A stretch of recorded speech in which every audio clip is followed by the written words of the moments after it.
Hello guys, Teacher A here and welcome to Gurong Pinoy sa Amerika. So for today, ang topic natin ay multiplication of fractions. So actually, sa lahat ng operations sa fractions, ito yung pinakamadali. Dalawang steps lang ang susundin natin. Okay? So, start na tayo. Example number 1. Let's say meron tayong 1/3 times 2/4. So, sa pagmumultiply ng fractions, 2 steps lang. So, first step, i-multiply natin siya across, which means taas sa taas, baba sa baba. Paano yun? So, 1 times 2 ay 2 over, yung mga denominators naman, 3 times 4 ay 12. So, yan ang first step. Second step, isi-simplify natin siya or i-reduce natin siya sa kanyang lowest term. So, paano mag-reduce? Mag-isip ka ng number na pwedeng divide, i-divide both kay 2 tsaka kay 12. So, yun ay 2. So, 2 divided by 2, 12 divided by 2. So, 2 divided by 2 ay 1 over 12 divided by 2 ay 6. So, therefore, ang answer sa ating example number 1 ay 1/6. Okay? Next, example number 2. So, 5/6 times 2/3.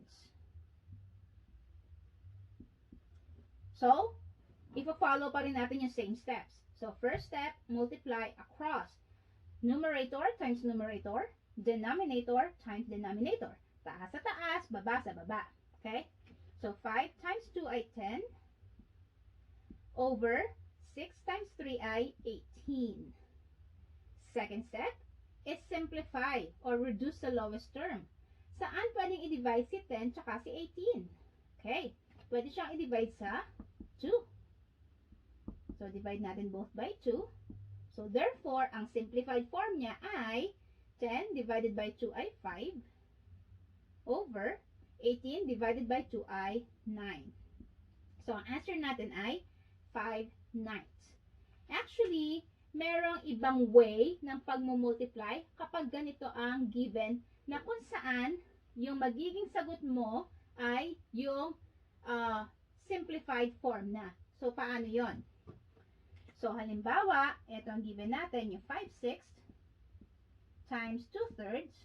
So, ito yung second method. So, before mag-multiply, i-check muna natin kung meron pwedeng i-cancel out. Which means, meron bang number na pwede nang i-simplify bago pa siya i-multiply? Halimbawa, si 5 at saka yung mga nasa ilalim. Si 5 tsaka si 6 o kaya si 5 tsaka si 3. Meron bang number na pwedeng i-divide sa kanila? Okay, wala. What about si 2? Si 2 tsaka si 3, meron ba? Wala. Si 2 tsaka si 6, meron? Yes. So, si 2 tsaka si 6, both pwedeng i-divide kay 2. So, kapag din-divide kay 2, so 2 divided by 2 ay 1. Si 6 divided by 2 ay 3. So, after mo mag-cancel out, pwede ka na ngayong mag-multiply. Okay? So, we have here 5 times, instead na 2, kay 1 mo na siya i-multiply. So, 5 times 1 ay 5 over, so instead na 6, kay 3 na natin siya i-multiply. So, 3 times 3 ay 9. So, yung final answer natin ay nasa simplified form na. So, diba, pareho sila. Si 5 over 9 na nakuha natin kanina, tsaka si 5/9 na nakuha natin ngayon, they are just the same. Okay? So, kahit na anong method ang gamitin nyo, same ang lalabas na sagot. Okay? So, this time, punta naman tayo sa case number 2. So, ano ba yung case number 2? So, sa case number 2, ang i-multiply naman natin ay whole number at saka fraction. So, paano natin gagawin yun? Dali lang.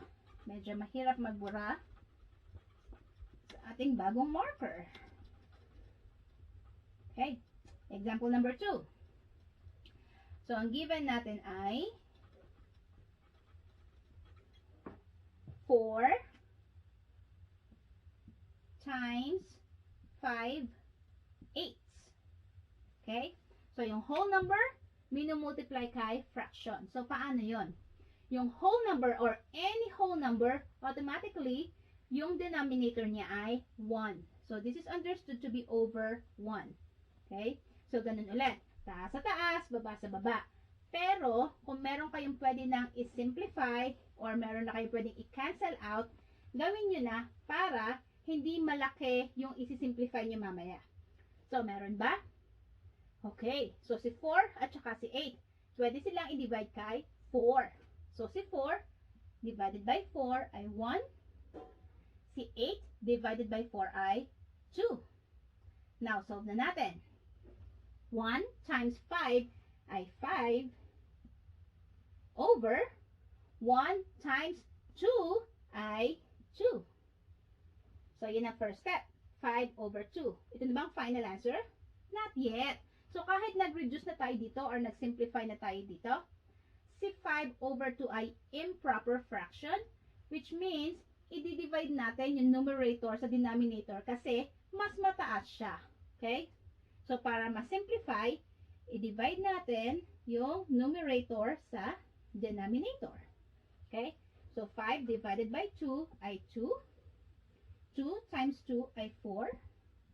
Minus natin. 5 minus 4 ay 1. So, ano yung final answer?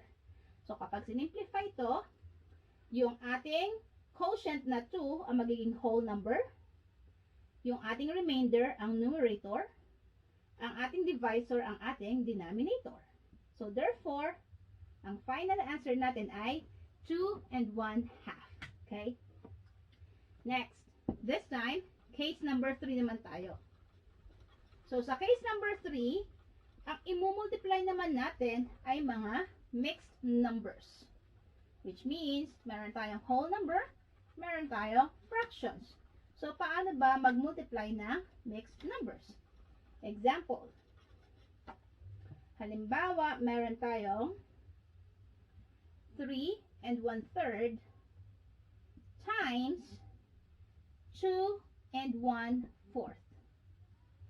So, first step, kailangan i-convert natin siya into improper fractions. So, paano yon?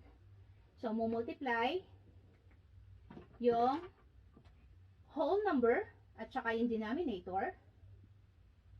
And then, i-add si numerator. Okay? Wherein, yung movement natin ay clockwise. So, solve natin. So, we have here 3 times 3 ay 9. Plus 1 ay 10. Then, kopyahin si 3. Times 4 times 2 ay 8. Plus 1 ay 9. Over, kopyahin si denominator na 4. Okay? So, ngayon, ang imumultiply na natin ay si 10 over 3 times 9 over 4. So, katulad kanina, taas sa taas, baba sa baba. Or, yung mas madali, mag-cancel out na tayo para mamaya, madali nang mag-simplify. So, ano bang pwede natin i-cancel out? So, si 9 at saka si 3. Bakit? Kasi, si 9 at saka si 3, pwedeng i-divide kay 3. So, 9 divided by 3 ay 3. Si 3 divided by 1 ay 3 divided by 3 ay 1. So, meron pa ba tayong pwedeng i-simplify? May maka-cancel out pa ba tayo? Oo. Si 10 tsaka si 4. Si 10 tsaka si 4, pwede silang i-divide by 2. So, si 4 divided by 2 ay 2. Si 10 divided by 2 ay 5. So, meron pa ba? Wala na. So, therefore, mag-multiply na tayo. Taas sa taas, baba sa baba. So, this time, ang imumultiply natin, yung mga simplified numbers na.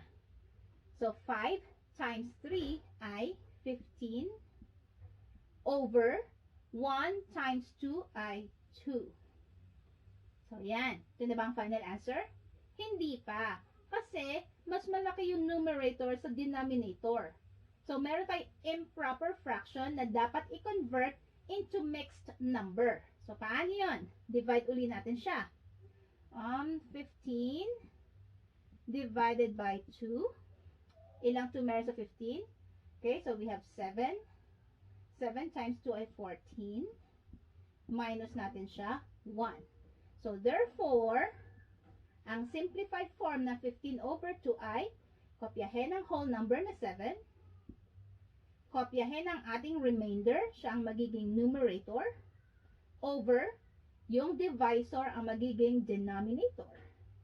So, therefore, ang final answer natin ay 7 and 1/2. Okay? So, ganyan ang pagmumultiply ng mixed number. I-convert muna siya into improper, and then once na improper na siya, multiply across, and then simplify. Okay? So, this time, punta naman tayo sa application ng multiplication of fractions sa real world. Ibig sabihin, i-apply natin siya sa pagsusolve ng mga word problems. Okay? Okay, so number 1.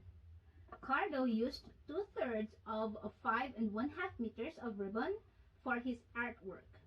How many meters of ribbon were left? So, isa-isahin ulit natin yung steps sa pagsusolve ng word problem para alam natin kung paano ang gagawin natin. So, first step, i-check natin kung ano ba yung hinahanap. So, based dito sa ating word problem, ang question is, how many meters of ribbon were left? So, sabihin, ilan ba yung natira? So, circle natin yung left. So, ito yung math word na kung saan, kapag tinanong tayo kung ilan yung natira, ibig sabihin, yung operation na gagamitin natin ay subtraction. And then, i-check naman natin yung mga given. So, ano ba yung mga important numbers dito? Yung mga facts dito. So, meron tayong, nagamit niya ay 2/3 meters ng 5 and 1/2 meters. So, nakagamit siya ng 2/3 ng 5 and 1/2 meters. So, ano ang ating math or number sentence? So, sabi dito, nakagamit siya ng 2/3 ng 5 and 1/2. Pero ang tinatanong, ilan yung natira? Hindi tinatanong kung ilan yung nagamit niya, kung ilang meters. So, iyon ang hidden question dito. So, kailangan muna nating alamin kung ano ba yung fraction ng natira. So, since nakagamit siya ng 2/3, so, ibig sabihin, sa isang buo, which is equivalent sa 3/3, saan ko nakuha tong 3/3? Kasi yung fraction natin dito ay 2/3. Since 3 ang denominator, iyon na rin ang ginamit ko. Okay? So, ang 3/3 ay equivalent sa 1 kasi 3 divided by 3 ay 1. So, ito yung isang buo. So, sa isang buo, ang nagamit niya ay 2/3.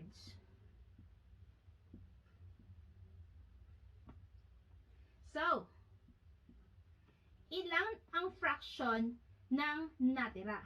So, 3 minus 2 ay 1 over, kopyahin si 3, so 3. So, therefore, 1/3 ng 5 and 1/2 meters yung natira. So, paano natin gagawin yon? So, itong 1/3, ito ang imumultiply natin sa second important number sa given, which is 5 and 1/2 meters. At ito ang ating number sentence. Ulitin ko. Since nagamit niya ay 2/3 ng 5 and 1/2, ang tinatanong niya ay kung ilan ang natira. So, sa isang buo, alisin natin si 2/3, minusin natin yon at ang sagot ay 1/3. So, si 1/3 ng 5 and 1/2 ang hinahanap sa ating word problem. So, therefore, ang ating equation, ang ating number sentence ay 1/3 times 5 and 1/2 equals n. Now, applying yung inaral natin on how to multiply fractions, since may whole number tayo dito, i-convert muna natin si whole number into improper bago natin siya i-multiply kay 1/3. So, paano yon? So, kopyahin si 1/3. I-times sa equivalent ni 5 and 1/2. Paano gagawin natin? So, 2 times 5, tapos i-add si 1. So, try natin. 2 times 5 ay 10, plus 1 ay 11 over 2. Yan. So, ngayon, mas madali nang mag-multiply. Again, in multiplying, 2 steps. Multiply across, taas sa taas, baba sa baba. Second step, simplify. So, 1 times 11 ay 11 over 3 times 2 ay 6. So, 11 over 6. Final answer na ba? Not yet. Kasi sa 11 over 6, pwede pa natin siyang i-reduce sa lowest term. Kasi improper siya. Ibig sabihin, mas malaki yung nasa taas kesa sa nasa baba. So, paano i-divide? Ay, paano i-simplify?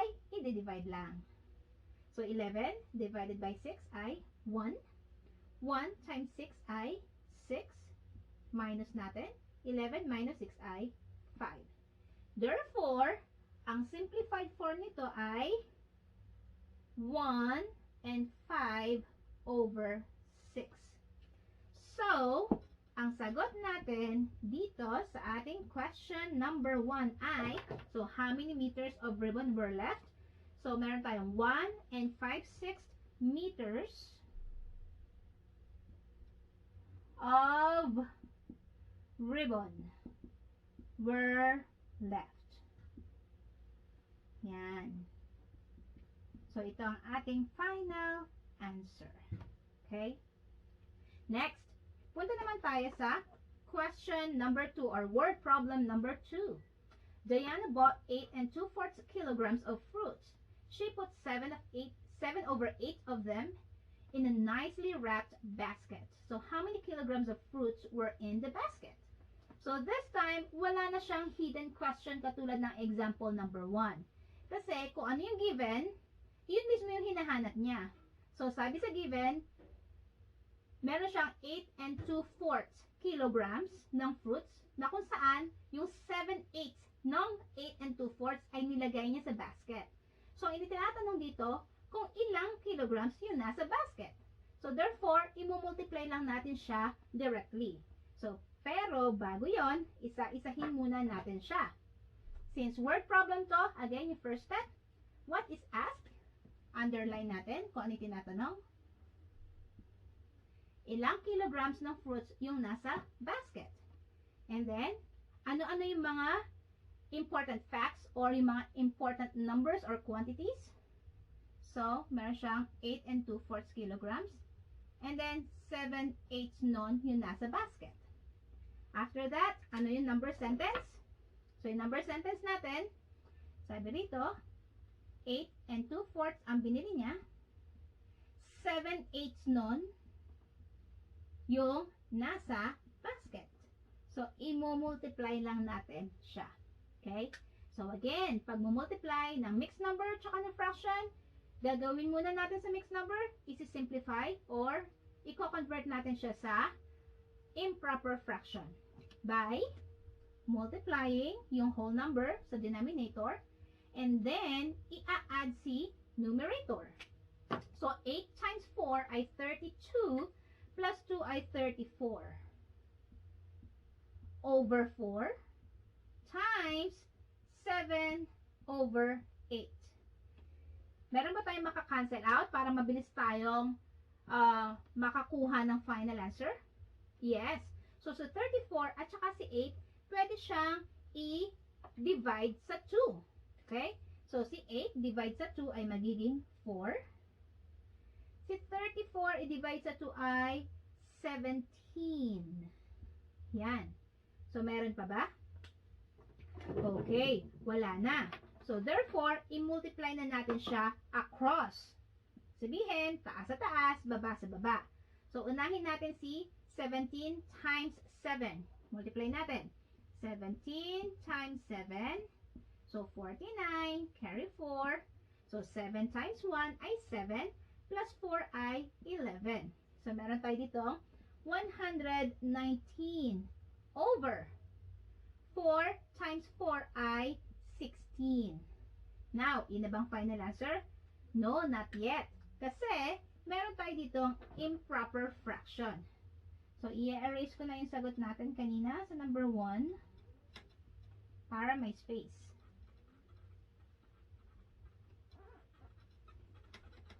Okay. So, 119 over 16, para ma-simplify, i-divide natin siya. Okay? So, divide natin yung nasa taas, 119, sa nasa baba. Yan. So, 119 divided by 16. So, pwede ba siya sa 5? So, check natin. 16 divided by 5, 30, carry 3 ay 80. So, masyado siyang maliit para sa 119. Now, check natin.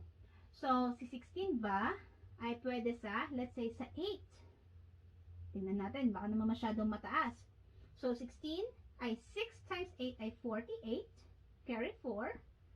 4 ay 8 times 1 ay 8. Plus 4 ay 12. Oh, masyado namang mataas si 128 kay 119. Therefore, si 7 siya. So, check natin. Yan. Kasi sa elementary, you are not allowed to use CalQ. So, 16 times 7. Yan. So, 6 times 7 ay 42. Carry 4. 7 times 1 ay 7. Plus 4 ay 11. So, mas maliit na ba si 112 kaysa sa 119? Yes. So, therefore, meron tayo ditong 7. And then, 7 times 16, na-solve na natin siya kanina, 112. Subtract natin siya. 119 minus 112 ay 7. So, therefore, si 119 over 16 ay 7, yung ating quotient. And then, yung remainder na 7 over si divisor na 16. So, 7 and 7/16 kilograms of fruits yung nasa basket. So, ito ang ating final answer. 7 and 7/16. Okay? So, that's it. Kung nagustuhan niyo yung lesson natin, kung natuto kayo, kindly give me a like para i-share to ni YouTube sa iba. Okay? See you on my next video. Paalam!